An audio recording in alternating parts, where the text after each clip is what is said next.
Siapa sasaran promosi? Sasaran utama, lansia, usia 60 tahun ke atas. Lansia merupakan kelompok yang paling rentan terhadap hipertensi akibat perubahan fisiologis terkait usia, seperti kekakuan pembuluh darah, penurunan fungsi organ, dan gaya hidup tidak aktif.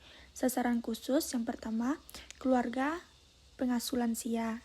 Mereka berperan penting dalam mendampingi lansia untuk menjalankan pola hidup sehat seperti pola makan, aktivitas fisik, dan kepatuhan berobat.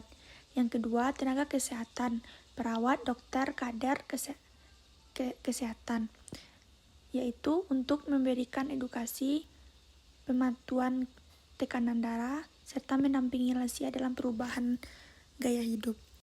Sasaran khusus yang ketiga, masyarakat sekitar, komunitas lansia, yaitu komunitas dapat memberikan dukungan sosial, membentuk kelompok senam lansia atau posyandu lansia sebagai tempat edukasi dan deteksi dini. Yang keempat, membuat kebijakan lokal, RT, RW, desa, kelurahan, puskesmas, untuk mendukung program atau kegiatan promotif dan preventif yang menunjang kesehatan lansia. Karakteristik sasaran. Yang pertama, usia.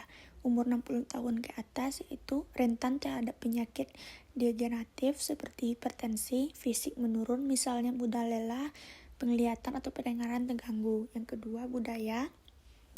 Berasal dari berbagai latar budaya lokal, pola makan dan kebiasaan hidup bisa dipengaruhi budaya. Contoh, konsumsi garam tinggi, jarang olahraga. Biasanya menghormati tokoh masyarakat atau tokoh agama, pendekatan melalui tokoh lokal bisa efektif. Yang ketiga, pendidikan. Banyak lansia memiliki pendidikan rendah, SD ke bawah, terutama di pedesaan. Kemampuan baca tulis mungkin terbatas, lalu penyampaian pesan dengan bahasa sederhana dan visual. Yang keempat, akses informasi terbatas, terutama jika tidak menggunakan teknologi digital, HP, internet. Lebih sering mendapatkan informasi dari TV, radio, petugas puskesmas, dan posyandu. Lansia dan keluarga. Keterlibatan keluarga sangat penting sebagai sumber informasi sekunder. Tujuan dari promosi yaitu yang pertama, meningkat kesadaran lansia tentang pentingnya penjagaan hipertensi dan gaya hidup sehat. Yang kedua, mengubah perilaku lansia menjadi lebih sehat seperti pola makan seimbang, aktivitas fisik teratur, dan pengelolaan stres. Yang ketiga, penjaga komplikasi hipertensi seperti penyakit jantung, stroke, dan ginjal.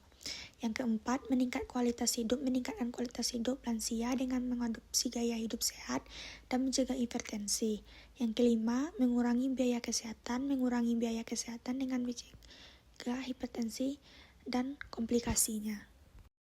Strategi yang dipilih yaitu yang pertama, pendidikan kesehatan, menyediakan pendidikan kesehatan tentang hipertensi dan gaya hidup sehat. Yang kedua, komunikasi efektif menggunakan bahasa yang sederhana dan mudah dipahami oleh lansia. Yang ketiga, partisipasi aktif melibatkan lansia dalam proses promosi dan pencegahan hipertensi. Yang keempat, dukungan keluarga dan komunikasi, meningkatkan dukungan keluarga dan komunikasi untuk membantu lansia mengadopsi gaya hidup sehat. Pendekatannya, yang pertama, pendekatan holistik mempertimbangkan aspek fisik, mental, dan sosial lansia. Yang kedua, pendekatan preventif fokus dalam pencegahan hipertensi dan komplikasi. 3. Pendekatan partisipatif melibatkan lansia dan proses pengambilan keputusan dan perencanaan. Yang keempat, pendekatan berbasis komunitas melibatkan komunitas dalam promosi dan pencegahan hipertensi. Mengapa strategi itu tepat? Yang pertama, sesuai dengan faktor risiko hipertensi pada lansia. Lansia cenderung memiliki tekanan darah tinggi karena perubahan fungsi tubuh. Gaya hidup sehat seperti mengurangi garam, olahraga ringan, berhenti merokok, dan pendekatan non-obat yang efektif dan aman. Yang kedua, menyesuaikan karakteristik lansia. Lansia membutuhkan pendekatan yang mudah dipahami, praktis, dan tidak rumit. Strategis promosi dengan bahasa sederhana, visual menarik, pendekatan lansia seperti lewat posyandu lansia, keluarga, atau tokoh masyarakat lebih diterima dan dipahami. Yang ketiga, melibatkan lingkungan sosial, keluarga, dan komunitas. Lansia sering bergantung pada keluarga. Melibatkan mereka membuat pesan promosi lebih efektif. Dukungan komunitas seperti senam lantai, pengajian sehat, dan lain-lain memperkuat perubahan perilaku. Yang keempat, fokus pada pencegahan dan efisien biaya. Gaya hidup sehat sebagai bentuk pencegahan primer lebih murah dan lebih baik dibanding mengobati komplikasi hipertensi, stroke, gagal jantung. Meningkatkan kesadaran bisa mengurangi beban pelayanan kesehatan jangka panjang. Yang kelima, dapat dilakukan secara berlanjut. Gaya hidup sehat bisa diterapkan secara terus-menerus, tidak bergantung pada obat fasilitas khusus. Stres ini bisa menjadi bagian dari kegiatan rutin lansia dan masyarakat. Terima kasih. Bye-bye.